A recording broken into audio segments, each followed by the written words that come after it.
Le trois quarts du temps, vos entités s'envoient des messages entre elles en passant par l'engin de physique du jeu, que ce soit pour appliquer des dégâts ou même pour créer un champ de vision.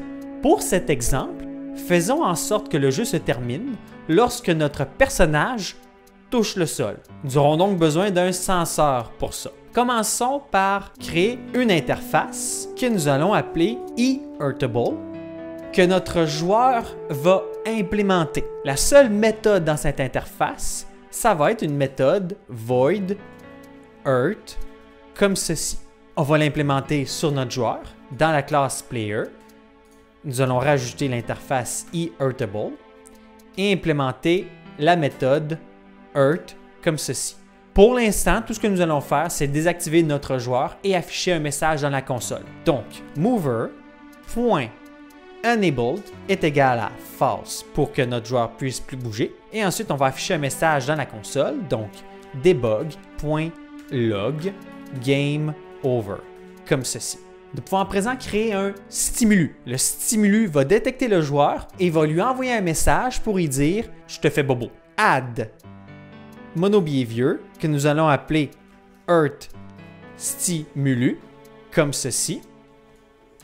Et dans ce composant, nous allons utiliser le callback on collision enter 2D comme ceci.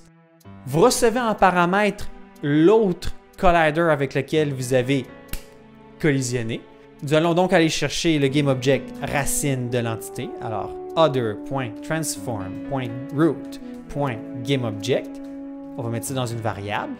Et sur ce GameObject, nous allons aller chercher un eHeartable. Si nous en trouvons un, nous allons appeler la méthode earth dessus. Sinon, on ne fait rien. Alors, var eHeartable est égal à root.getComponent eHeartable.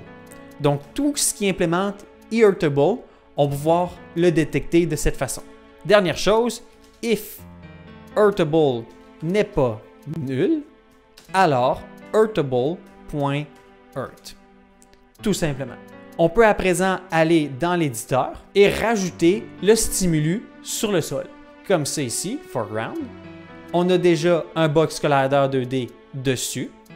On pourra rajouter notre stimulus, earth stimulus, comme ça. Et c'est tout. On va l'essayer pour voir. Je vais battre des ailes un peu et ensuite je vais lâcher le tout.